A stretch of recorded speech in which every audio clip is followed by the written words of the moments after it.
The ranch was silent that evening, the kind of silence that only comes after years of struggle and pride too heavy to let anyone speak of it. The old rancher had left behind more than a legacy. He had left behind two sons hardened by work and resentment, and a house that had forgotten what warmth felt like.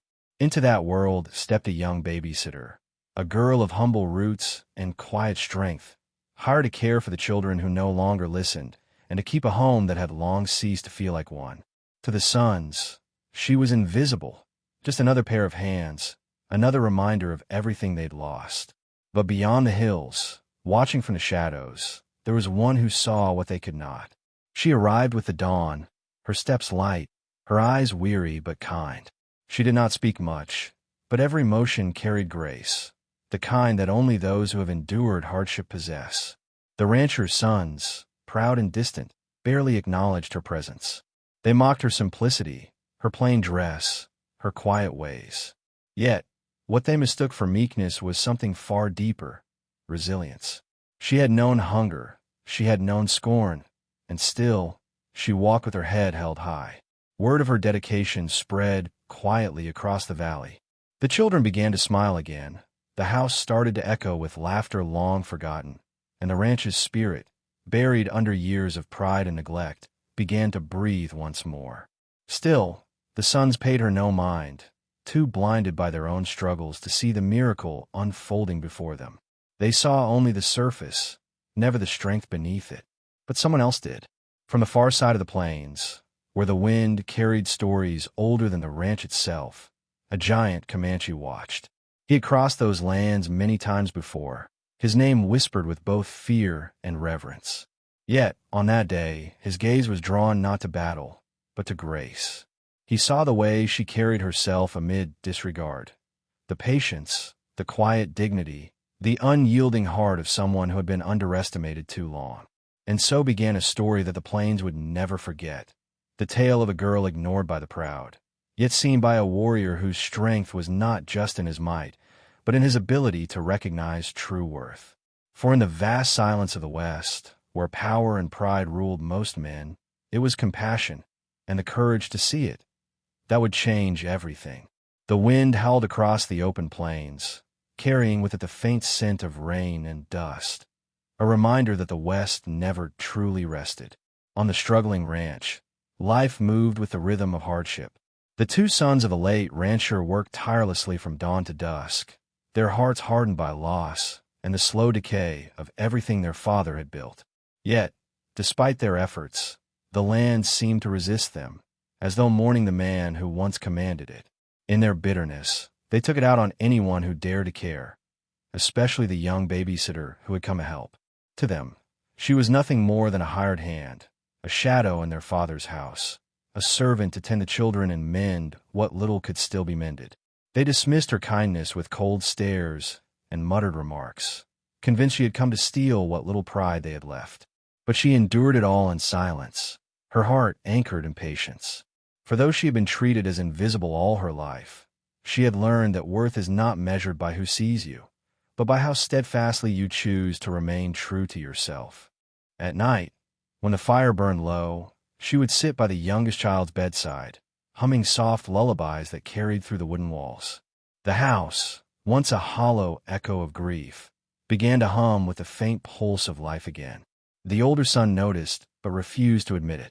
He saw the warmth returning and feared it, for it reminded him of what they had lost: his father's steady voice, his mother's gentle laughter, the peace that once filled their home. Still, she worked, mending clothes, cooking meals, teaching the children with patience that no storm could shake. The townsfolk began to speak of her, though not with malice.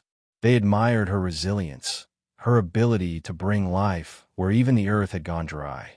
Yet to the brothers, her presence was a constant reminder that they had failed to protect what their father left behind. And so, the more she gave, the more they turned away. But beyond the ranch's fences, across the wide expanse of prairie, another pair of eyes watched. The giant Comanche, known among his people for his strength and silence, had been passing through those lands in search of peace. He saw the house from a distance, the faint light that flickered each night, the small figure who carried water at dawn, and something within him stirred. He had seen courage on battlefields, but this was courage of another kind. Days turned into weeks, and the storms of early summer swept through the valley. The ranch struggled under the weight of failing crops and dwindling cattle, and tempers grew short. The older son, his pride burning hotter than the sun, lashed out at everyone: his brother, the workers, even the children. The girl endured his anger quietly, though her eyes often glistened when she thought no one was watching. She could have left, could have sought work elsewhere, but something kept her rooted to that place. Perhaps it was the children's laughter, or the memory of the old rancher whose kindness still lingered in the walls. Or perhaps it was faith that somehow kindness would outlast cruelty. One evening, the older brother returned from town drunk and angry. He accused her of disrespect, of meddling, of trying to make herself important in a house that was not hers. His words were cruel, sharp as knives. The younger brother tried to intervene, but his voice faltered beneath the weight of his brother's rage. The girl said nothing. She simply turned away, her silence more powerful than any argument. That night, she packed her things quietly, ready to leave before dawn. But fate, as it often does in the West, had other plans. Before she could go, a sudden cry came from outside. The youngest child had wandered into the storm, frightened by the shouting. Without hesitation, the girl ran into the rain, her thin dress clinging to her as lightning tore across the sky. She searched through the mud and darkness, her voice carrying through the wind until it broke. And when her strength began to fade, she dropped to her knees and prayed for the boy's safety. It was then that a figure appeared from the shadows, a towering man astride a horse, his presence commanding even the thunder to pause. The giant Comanche dismounted and without a word began to search beside her. His movements were sure, his instincts sharp as a hunter's. Together, they found the child huddled beneath a fallen branch, trembling but alive. When the girl lifted the boy into her arms, the warrior's gaze met hers for the first time, and in that instant, something unspoken passed between them, a recognition deeper than words. When they returned to the ranch, drenched and exhausted, the brothers stood in silence. They saw the Comanche's size, the power in his stance, and felt their own smallness reflected in his eyes. He said nothing, only placed his hand gently on the girl's shoulder before riding away into the rain. The house, once filled with tension, was now heavy with shame. The girl had risked everything for their family, and a stranger, a man they'd been taught to fear, had been the one to help her. That night, no one spoke, but something inside the brothers began to shift. The morning after the storm, the ranch felt different. The air was still heavy with the scent of rain, but something else lingered: guilt. The older brother, usually loud and commanding, moved through the house in silence. His words from the night before echoed in his head, and every time he glanced at the girl, he saw the reflection of his own cruelty. She went about her work as if nothing had happened, her calm demeanor a quiet reminder that dignity cannot be stolen, even by anger. The younger brother, torn between loyalty and shame, followed her everywhere, offering help in small gestures he didn't know how to explain. The children clung to her, their laughter once again filling the halls, unaware of the tension that brewed beneath. And though the girl smiled for them, her heart ached with exhaustion. She had given everything: patience, kindness, and even her safety, yet she remained unseen, undervalued. But deep inside, she also felt something she could not name: the memory of the Comanche's eyes. In that brief, wordless encounter, she had felt recognition, as if he had seen past everything: the torn dress, the weary face, and understood her worth without needing to be told. Far beyond the valley, the giant Comanche rode through the wild lands, his mind haunted by that moment. He had fought battles, buried brothers, and walked through fields of loss, yet no memory clung to him like the sight of the girl standing in the rain, cradling the child she had saved. He could not understand why her courage unsettled him so deeply. Perhaps it was because he had never seen such strength in someone so small, or because he recognized in her the same loneliness that lived within himself. Meanwhile, life on the ranch resumed, though a new tension stirred beneath its surface. The older brother began to notice things he had ignored before: The softness in her voice when she spoke to the children, the way she stayed awake to mend torn clothes, the quiet resolve in her eyes. Pride kept him from apologizing, yet he found himself watching her from afar, silently ashamed. He began to realize that the same woman he had dismissed was the very one holding their family together. But fate, as the West so often reminds, doesn't rest long in peace.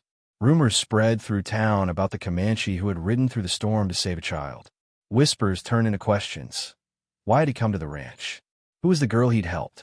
The townsfolk, bound by their prejudice and fear of outsiders, began to stir. And soon, talk of scandal began to grow, carrying with it a threat far greater than any storm. The gossip reached the ranch within days. Neighbors rode up under false pretenses, pretending to check on the family, while fishing for answers. The older brother grew defensive, lashing out at anyone who dared to mention the girl's name. The younger brother tried to reason with him, but jealousy and fear twisted his thoughts. The town's judgment was ruthless, and though no sin had been committed, whispers have a way of turning honesty into scandal. The girl felt the weight of those eyes upon her again. The same kind of rejection she had known all her life. But this time, she refused to let it break her. She continued to care for the children, to work the fields, to sweep the floors as though her hands could silence the world's cruelty. And though the brother's pride threatened to crumble under the pressure of rumors, her calm steadiness became the anchor that kept the ranch from falling apart entirely. Far away, in the quiet of the canyon, the giant Comanche wrestled with his thoughts. His people had long taught that strength was not only found in the body, but in the spirit that endures without surrender. The girl embodied that truth, and he could not let her face the wrath of small-minded men alone. He knew that the West was cruel to those who did not fit its narrow mold. So one night, as the stars spread across the sky, he made a decision that would change both their fates. He would return. When the girl saw him again, it was at dusk. The horizon burned red, and his figure appeared against the setting sun like a shadow out of legend. The children gasped in awe, but the older brother's hand went straight to his revolver. Fear and pride battled in his chest, the same way his father once fought to keep peace with men he did not understand. The Comanche dismounted slowly, his calm presence enough to silence even the wind. He spoke few words, but every one carried weight. "I came not for war," he said, his deep voice steady, "but because courage deserves to be seen." His gaze turned to the girl, and though he said nothing more, the meaning was clear. The older brother's anger faltered, replaced by something he could not name. Respect, perhaps, or shame. The girl stood motionless, her heart pounding, realizing that in a world that had ignored her, someone had finally seen her worth for what it truly was. The days following the Comanche's return were heavy with unease. The townsfolk whispered that danger was near, that no good could come from a native warrior visiting a white man's ranch. The older brother, torn between pride and fear, struggled to keep control of both his land and his temper. The younger brother, quieter and more thoughtful, began to see the truth for what it was. Their lives were unraveling not because of outsiders, but because of the pride they refused to let go. The girl, as always, remained calm. She had lived long enough among judgment to know that the loudest voices are often the most afraid. The Comanche did not return to the ranch every day, but when he did, his presence commanded the respect even the wind seemed to obey. He spoke little, helping with the work when needed, his massive hands steady as he lifted beams, carried feed, or broke wild horses with quiet authority. The children adored him, running after his horse, listening to his stories told in a language they did not understand but somehow felt. To them, he was not a threat. He was a hero who had come out of the storm. But for the older brother, jealousy burned hotter than the sun over the prairie. He watched the girl's expression whenever the Comanche appeared, the faint smile she tried to hide, the quiet gratitude that shone in her eyes. He could not name what he felt, but it twisted inside him like barbed wire. His pride, once his shield, was now his poison. The more he saw the Comanche's calm strength, the smaller he felt in his own skin. One evening, as the sun dipped low and painted the sky in blood and gold, the older brother confronted the girl. His voice trembled with anger he did not understand. "Why does he come here?" he demanded. "What does he want from you?" The girl turned to him, her eyes tired but fearless. "He wants nothing," she said. "He came because he saw what no one else would. He came because kindness needs no permission." Her words struck him harder than any insult. For the first time, he saw himself clearly, not as a protector, but as a man ruled by fear. That night, the ranch sat in silence. The Comanche camped near the edge of the valley, watching the stars. The girl lay awake, torn between the life she had built and the pull of something greater, something that felt like destiny. And deep inside the house, the brothers sat apart, realizing that their father's legacy had never been about land or labor. It had been about heart. And in that measure, the girl and the Comanche had already shown them more strength than they had ever possessed. The next morning, tension thickened the air like fog before a storm. Word had spread through town that the Comanche was back, and men began to gather, armed, restless, blinded by fear disguised as righteousness. They spoke of protecting their borders, of sending a message. The younger brother tried to reason with them, but their minds were already poisoned. The Old West had long feared what it did not understand, and courage was often mistaken for threat. At the ranch, the girl sensed the change in the wind. She could feel trouble riding closer, as surely as she felt the morning sun on her skin. She told the Comanche to leave, her voice trembling not from fear for herself, but for him. "They'll come for you," she warned. "They don't see who you are. They only see what they've been taught to hate." But the Comanche shook his head. "If I leave," he said softly, "their fear wins, and your kindness will have meant nothing." His calmness cut through her panic, reminding her that bravery was not the absence of fear, it was the choice to stand despite it. When a mob finally came into view, the sound of hooves thundered across the valley. The brothers stood on the porch, rifles in hand, but their hearts raced with shame rather than courage. They had once been part of this world, ruled by pride and ignorance, but not anymore. The girl stepped forward before anyone else, placing herself between the mob and the Comanche. Her voice, though quiet, carried across the clearing. "He saved your children," she said. "He saved what none of you care enough to protect, and you would repay that with hate." The crowd hesitated. Murmurs broke out among the men. The story of the storm, once whispered in secret, now stood before them in flesh and truth. Faces once hard with suspicion began to waver. The Comanche did not move. His silence spoke louder than any speech. And slowly, the rage that had fueled the mob began to crumble under the weight of its own shame. The men lowered their rifles, one by one, realizing that what they faced was not a threat, but the reflection of their own prejudice. As the mob dispersed, the girl turned to the Comanche, her eyes filled with relief and wonder. "You faced them without fear," she said. He shook his head. "No," he replied quietly. "I faced them because you did." In that moment, beneath the open sky of the West, the truth became clear. The world might judge by power, but the greatest strength of all was found in compassion. And sometimes, it takes just one act of courage to teach an entire land what true honor means. In the days that followed, the ranch settled into an uneasy calm. The mob had gone home, their pride wounded, their certainty shaken. Whispers traveled through town, no longer dripping with hatred but with confusion and awe. They spoke of the Comanche giant who stood unarmed before rifles, of the girl who dared to face an entire crowd with nothing but truth. It was a story that spread faster than wildfire, a story that forced people to question where courage truly lived. The older brother, humbled by what he had witnessed, found himself at crossroads. Shame had burned away the arrogance that once blinded him, leaving only clarity. He saw now that the girl's strength had never come from defiance, but from an unbreakable sense of purpose. She had endured the world's cruelty without letting it harden her heart. And the Comanche, once seen as an enemy, had shown more honor in one act than the town had in years. The older brother began to change, though quietly, like dawn creeping over the horizon. The younger brother, meanwhile, grew close to the Comanche, asking questions about his people, about honor, about what it meant to live by principle rather than pride. The warrior answered few words, but his silence taught more than speeches ever could. He showed the boy how to track, how to listen to the earth, how to see with patience rather than haste. It was the education of the soul, something no book or sermon could give. And through it, the boy learned the value of restraint, of humility, and of quiet strength. The girl, though grateful for the peace that followed, remained cautious. She knew how quickly hearts could turn in the West, how fear could be disguised as righteousness and strike again without warning. Yet, every time she saw the Comanche near the children or helping with the ranch, her heart softened.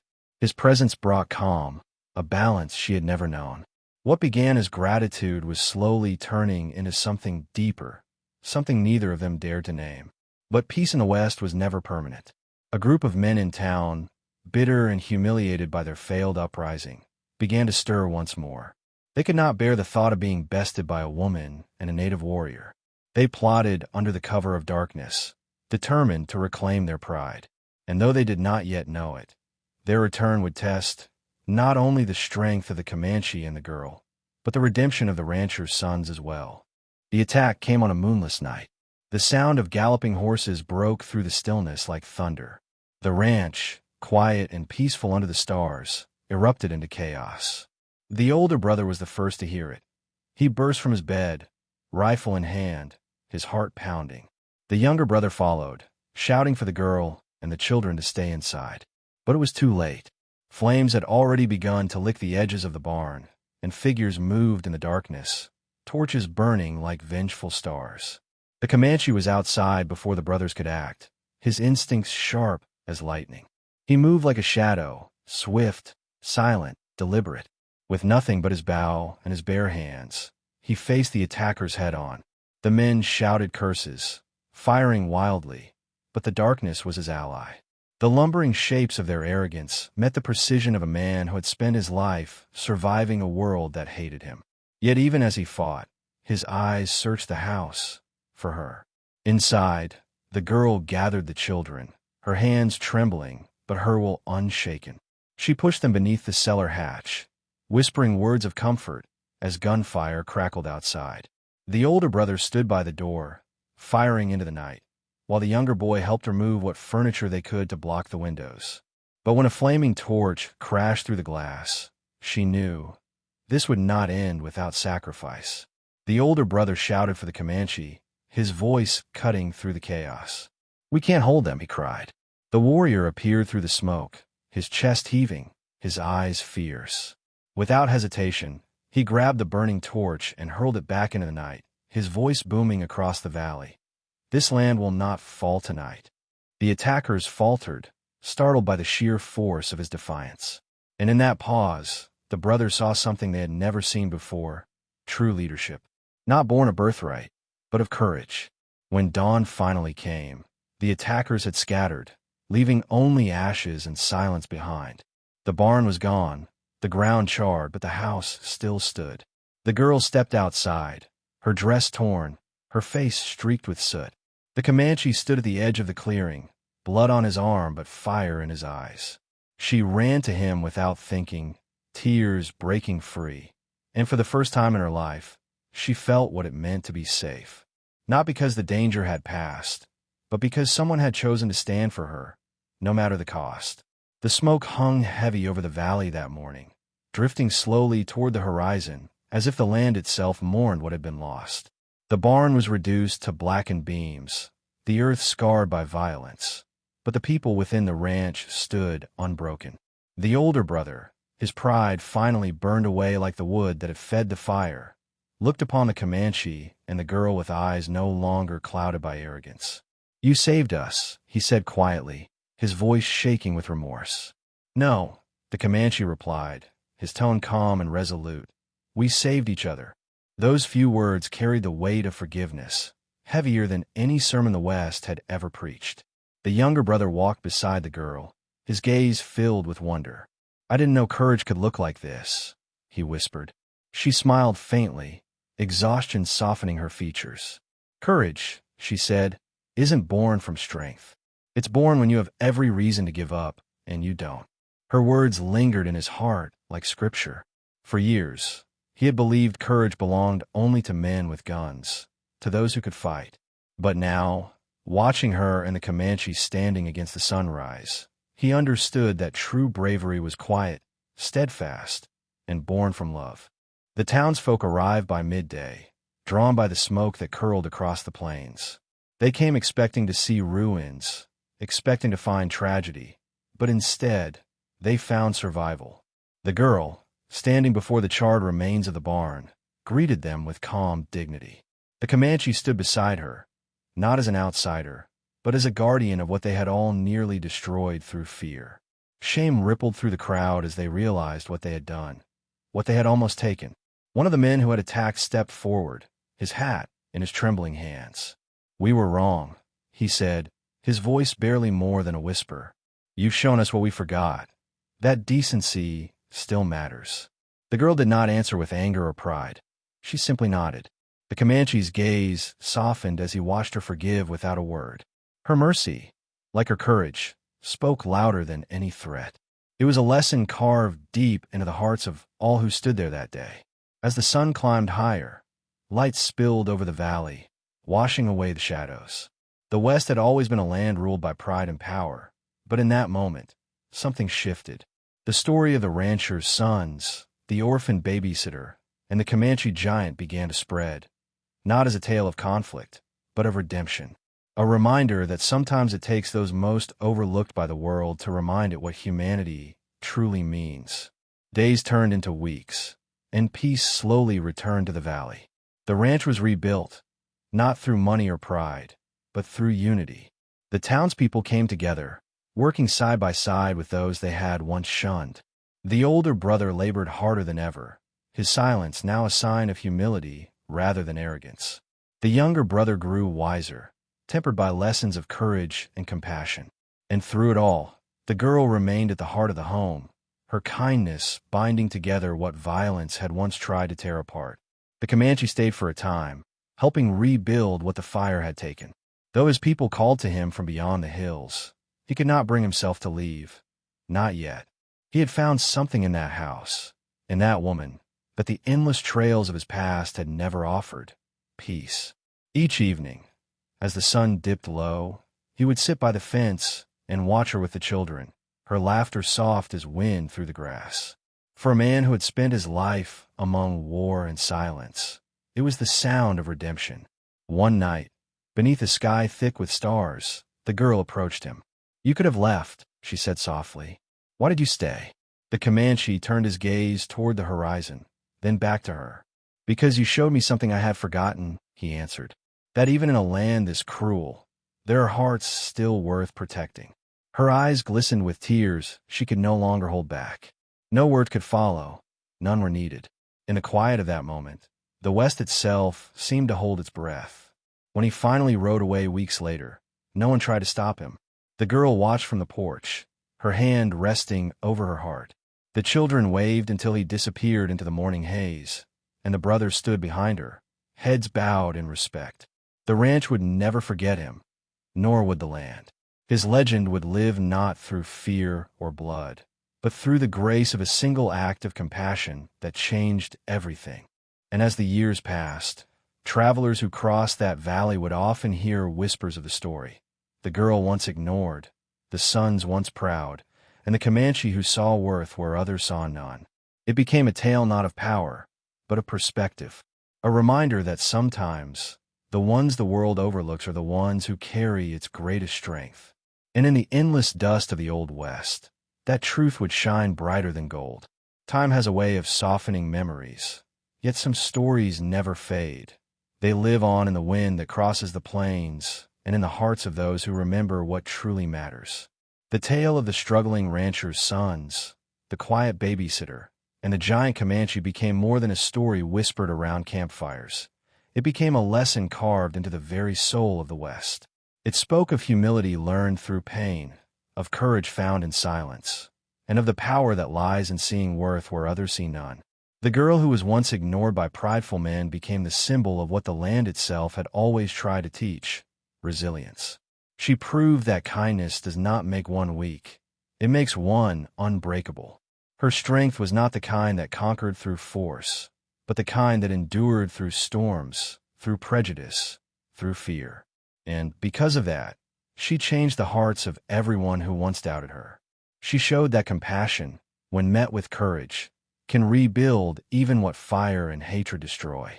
The brothers learned that legacy is not found in what is owned, but in what is protected.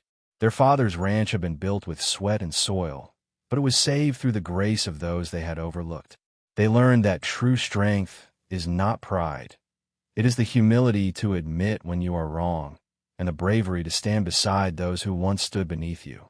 Their redemption became the quiet foundation upon which the ranch, and their souls, would rest for years to come.